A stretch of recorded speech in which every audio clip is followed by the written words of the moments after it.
Hello, Reject Nation. It's Greg Alba here. And I'm John Humphrey. So, today, John and I are going to check something out. Oh, good. All I read a while ago, a couple days ago, are fans' petition for a director's cut of Zack Snyder's Justice League. I don't know exactly what. I'm like, all right. I'm not surprised, though. But I've had people actually tweet me this, and I haven't read the petition. And I was like, okay, let me just see what the paragraph is. And I just scrolled through it without reading anything. I was like, wow, this guy went into some details here. So I thought we could read it together. John and I could decide whether or not we want to sign this petition. I really love Justice League already as it is. Do I think a extended cut would be cool? Absolutely. And the idea of a Zack Snyder cut also sounds appealing. I mean, this sounds more like, I am upset with Justice League and I want to sign the petition. I want to contribute to that side and that emotion. I would like to read what they have to say. This is from Roberto Mata. To Warner Brothers, we, the undersigned, petition to have Warner Brothers release the original director's cut of Zack Snyder's Justice League. To the dismay of many, the film that was released by WB was not the film fans were expecting. After a heartbreaking family tragedy, Zack Snyder stepped down from the film and Joss Whedon was brought in to finish post-production. This was an understandable move at the time, as fans were assured by Warner Brothers president Toby Emmerich that Whedon would follow the vision that Zack has set. Okay, well,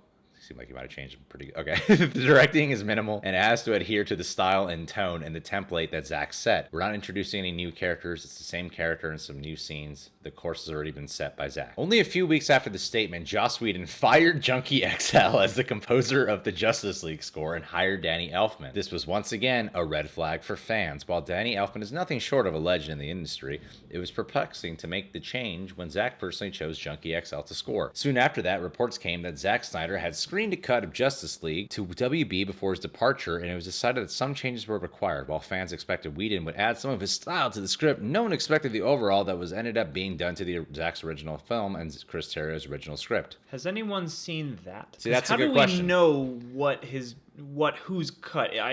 Joss Whedon's fingerprints are all over this, but how do we know whose is what? And how do we know what wasn't going to already be course correction, tone correction, all that stuff? A few weeks before the film released, fans were treated to another red flag when it was announced that Justice League was going to be under 2 hours, a mandate forced by WB on the film to appeal to a wider audience. Those familiar with the production of the film and style of Zack Snyder found this troubling. Zack Snyder, as a filmmaker, is known for longer, grandiose epics that have a wider message speaking to our society. Justice League was originally supposed to be a 2-part film, was reduced to 1 early in the script stages. Nonetheless, fans still expected a singular Justice League film to have the consistency of length of Man of Steel and Batman v Superman. A 2-hour film that has to juggle multiple goals did not seem realistic, and now the film has been released, this has been a near universal criticism. One would assume that WB learned from their mistakes when Batman v Superman was underserviced by its editing when many issues were solved in the director's cut. That is a great point. People complained about BVS's runtime being 2.5 hours. The extended cut allowed it to be more fleshed out, and a lot more people liked BVS after they saw the extended cut. I met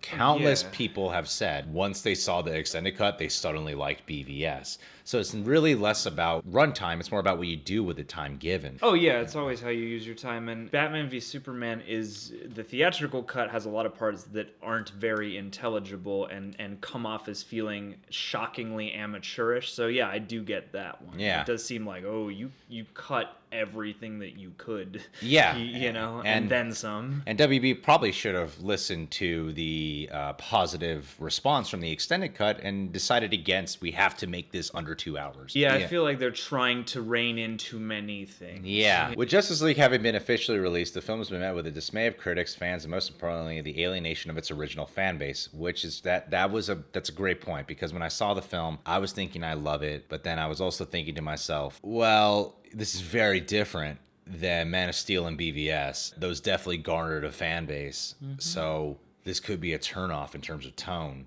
especially with a lot of Joss Whedon's touch sprinkled throughout it. What fans were treated to in Justice League was a Zack Snyder film only in name and not in quality. Much of the thematic thread of the previous entries was severed, and Whedon's influence on the script seemed to hold a greater impact than Terrio. This included ill-fitting innuendos between Wonder Woman and The Flash, as well as a disrespectful use of Lois Lane. I don't agree with that. Lois Lane was the best I've ever seen her. Both characters would have never been treated in such a fashion in Snyder's original cut. Hey, go back and see how he treats Lois Lane in BVS. Many of the heartfelt character developing moments by Snyder were cut through jarring reshoots and troubling replacement. This can be seen specifically with the character of Superman. A scene of Clark recognizing Lois's acceptance of his marriage proposal was replaced with a moment of Clark uncharacteristically feeling itchy. Okay.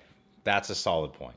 That is a solid point, because that's very different. The shot where he's in the farm. Remember we said that Justice League trailer where you see Clark in the farm? He's like, oh, you're wearing it or something, showing that she's wearing the ring. People were like, it's a dream sequence. And then you see the movie, you're like, oh, that scene's there, but it got trimmed down and it became like, I feel itchy coming back to life. That's all it got trimmed down to, when that was probably a more effective moment overall in terms of heartfelt and drama, whatever. Superman seemed to have completely shifted in Whedon's reshoots. This is evidenced by the poorly done CGI to his mustache and a 180 shift in personality. All this clearly evidences that most of Zack's footage of Superman was reshot. This is a blatant change for the countless fans across the globe who personally connected with his Superman and his struggles. Zack's Superman specifically connected with immigrants and marginalized groups. In Man of Steel, I'll give that to you. In Yeah. BVS, I won't. Part of the problem with this whole argument from the beginning, one of the biggest parts of the argument, is who is Zack Snyder's Superman, and I've heard people on both sides of the aisle kind of complain that it seems like what you really want to be making is Batman. Yeah. Yeah, and for the first time in Justice League, I felt like Superman had some extra dimensions, justified some of the journey in getting there, and made him feel actually like a Superman who had gone through an origin and had finally reached his own. origin was complete. You know, like exactly. shifting him in from darkness into light. Admired the hell out of it. Superman was like my favorite in this movie. I can see his point, though. I can see his point. If you connected to that Superman somehow, then I get it. There have been multiple quotes by Zack where he makes clear Superman is on a natural progression to becoming lighter. After all, that was the purpose of his trilogy since 2013's Man of Steel. Fans were expecting a lighter and more optimistic Superman and were greeted with a grossly accelerated version of the Kal-El. We feel Zack Snyder's footage and dialogue of Superman needs to be restored to keep a level of realistic growth. You see, that didn't really bother me. You know, it was a little bit like, shift, but at the same time, I'm like, he's dead, he probably appreciates life, come on, just let him have it, you know. That's kind of how I felt. That's a hard one to discuss, because there's just so many angles you can approach it from, and so many versions of the opinion about Superman. Yeah, I mean, I give you that maybe it's a bit rushed, and there is something about Justice League itself where, with the hype and the stuff behind the previous films, you feel like there's an element of like, I'm pretty forgiving that he turns around really fast, because thank God this is a Superman I actually want to watch now, you know? And there's a lot of forgiving that kind of stuff with this movie. Leaked scenes have shown that the butchering of Snyder's original cut threads through every cast member. That's very true. I mean, it does feel like it was really pared down. Well, there's a lot of evidence. I saw there's so much footage I remembered seeing from earlier trailers that's cut out of the movie. I saw the other day like 10 minutes assembled from a culmination of trailers and behind the scenes where you're like, yeah, none of this is in the movie. Like 10 solid minutes. They even cut out like Willem Dafoe's character, which I see here he mentions.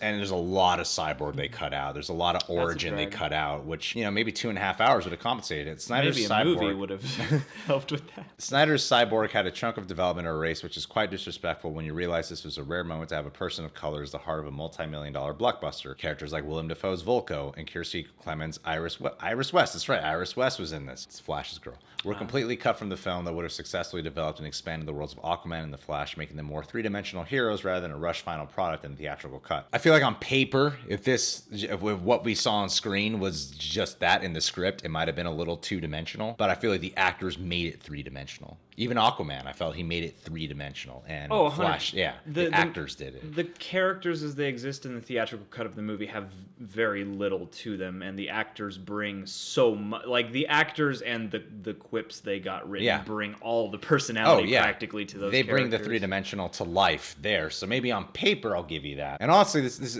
I really feel like a lot of this argument is less about what Whedon did and more about the runtime. Like, I feel like the runtime had the biggest factor into this, because you gave Joss Whedon post and he's being told, yeah, you gotta make this 2 hours. Like, you want me to take a 3-hour cut and turn it into 2 hours? Yeah, that's hard. Like, for that's a anybody. lot. That's a lot. So to like put a lot of the blame on, look what Whedon did to Snyder's cut, like, that's not fair. Well, and again, like we touched on in our review, it seems like WB has taken kind of every opinion at 100% value, and so we have to make everything lighter, we have to make everything shorter, we have to, reshoot all this stuff. I feel like some finesse might have helped, because I'll take a 2.5-hour Justice League if just a couple other problems get fixed, because it's not 2.5-hour movie doesn't equal bad automatically.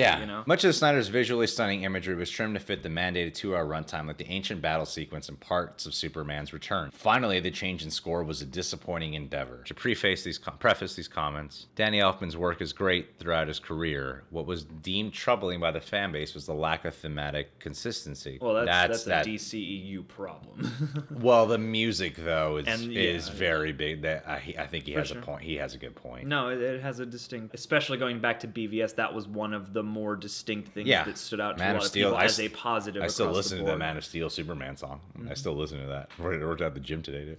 Junkie XL plan to create themes for every member of the Justice League while implanting the work Hans Zimmer used in both Man of Steel and Batman v Superman. Oh, that would have been cool. Themes for every character. Yeah, that well, would have been and dope. that would be rad. Yeah, if everybody got their own. As this is a growing universe, fans expect Han's iconic score, Superman score, to be used for his return. They expected Junkie's Batman theme and Han's Wonder Woman theme to be used regularly. While it would have been fine to pepper in original themes of Williams' Superman, it shouldn't have been superseded by Han's theme for Snyder's Superman. All this can be repaired by Warner Brothers by releasing a director's cut that adheres to Zack Snyder's original tone and vision, Chris Terrio's script, and Junkie XL's tone. I mean, when you put it like that one sentence, Zack Snyder's original tone and vision, Chris Terrio's script, and Junkie XL's tone, I imagine you got a very different film. Yeah. I imagine like a 3-hour cut of just that and the music especially. You got a very different film. As explained above, recommended that Warner Bros. Release the director's cut of Zack Snyder's Justice Home for home release, restores the cutscenes and original vision that Zack had for the film, much like Richard Donner had done for Superman 2 and the Batman v Superman cut. It is a responsibility of WB to right their wrongs and do well by the fans. This is simply a matter of integrity. It is simply a matter of integrity. Zack Snyder left the film that he put the better half of a decade working towards because of a tragedy. Fans were assured by executives and producers alike that Whedon's edition will only be to service and complete Snyder's vision, and ended up being disrespectful overhaul in an attempt to pander to the widest audience. As the box office and critical reception has shown, pandering to the masses is not a sound strategy, and the greatest stories are the ones told with conviction. Well, yeah, but you gotta have your previous movie has to have done well too. There is that to the box office because word of mouth will not help this, but they also have a bad lead into this. I think that there are a lot of good points in this for sure, and I think that there are some that are kind of problematic and short-sighted. I would love to hear the score. I would love to hear the score. Definitely. And honestly, I don't have a hatred toward Justice League, the version we got at all. I feel like this is not likely, especially because this movie is not performing well at the box office. More money on this. Yeah, that was going to cost them a pretty good chunk of change for a film that is underperforming at the box office right now. Well, and there's only so much you can do to Yeah. You can only try and fix things so many times. So much has been cut, and also I don't feel like Zack Snyder's version is exactly humorless. When we saw the trailers that were released at the first Comic-Con, you know, there was plenty of scenes. You could tell when you watch Justice League which scenes are reshoots. That's an unfortunate part when you watch it. You could especially tell by Ben Affleck when he's a little chubbier, he's puffy, he's bloated, and his hair styled a little different. The scene where the Flash where he throws the Batarang, that is Zack Snyder. And then when he goes to the car, that's Joss Whedon shooting. Like, you can just tell his hair, and he's more bloated, and you could always tell by that. I would be very curious. I would love to see this version. I honestly would love to see it. I'd be down for like an epic tale, more origin, different music, and an overall different vibe that doesn't seem like it's completely void of life like BVS. How I felt personally about BVS was a little more void of life. And the first trailers you see for for Justice League before Whedon ever stepped in, there was plenty of life to be had in the trailer. Yeah. So if you have a combination of the Zack Snyder epic touches with the music plus, you know, more intensity and epicness, because even that whole scene with Superman, when he first shows up, you see images of that in the trailer, early trailers, and that's shot in the night. That's all dark. And then when you see the movie, oh, it's all daylight now. So they like brighten everything up. Yeah. Which I liked. I liked it, but I would be incredible. So you know what I'm going to do? I'm going to sign this only because I would like to see the cut. Not out of I feel disrespected and I'm disappointed with Justice League, but only because I would like to see this version of the cut. I don't think it's actually ever going to happen. But I don't either. I mean, I feel like, honestly, I'll give you that. I had no interest in checking out the BVS extended cut. I was like, even if this movie makes sense and works as a coherent film now, I don't want to. I know what the tone and the experience is like. I don't want to do that again. I have no interest. However, seeing Justice League, one of my complaints about that movie was like, yeah, I feel like this could have used a little more length and a little more breathing room and stuff like that. So yeah, this is a movie where, especially given the behind the scenes traumas that happen, I would be curious to see what a more unified, what the intended version was supposed to be, because it's also would have been Zack Snyder's chance as well to take some criticism and to adjust to it. One of the things about this movie that I didn't like so much is that it does kind of feel like a medley of scenes and it feels like it's in a rush to get somewhere a little bit. And it doesn't feel that way to me the second time I watch it. It doesn't feel that way. I think it's much better the second time I watch it. I feel like a lot of the flaws I found the first time I don't really feel. There's still a few things that I would have absolutely, like, I hear you get more Aquaman's origin in the Zack Snyder. It's like if you cut out an hour, there's a lot more breathing. It sounds like they filled that with scenes instead of a lot of slow-mo Zack Snyder shots. It sounds like they filled that with a lot of scenes that would have fleshed it out and had it flow better. When you got new characters to introduce, you do need that stuff. You do need it, and it's Justice League. So to me, the idea of seeing a 3-hour cut sounds like freaking awesome to me. I would love to see that. I'm totally on board to see that. I'll go with 2.5. So I'm signing this not because I hate Justice League, the cut that's out. And I heard Zack Snyder supporting this petition too, which makes me go, Zack Snyder must feel his version's very different too, you know. Zack Snyder's liking this. I'm like, well, maybe Zack Snyder feels like, this theatrical cut is not what I had in mind. I don't feel like Joss Whedon and Zack Snyder are very similar filmmakers in any regard. And with this, in a way, I am a bit curious to see. It'd be fun to compare them. What it was supposed to be before. Because, like, the big problem with all these DC movies is that it seems like Warner Brothers just can't sit down. They're always grabbing it and doing stuff with it, except for maybe Wonder Woman. It's clear that is not working.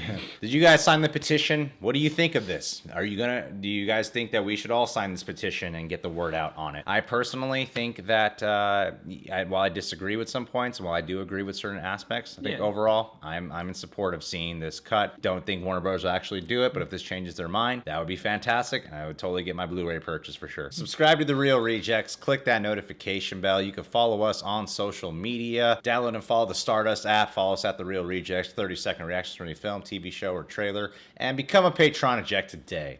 Oh yeah, Thanksgiving. Happy Thanksgiving.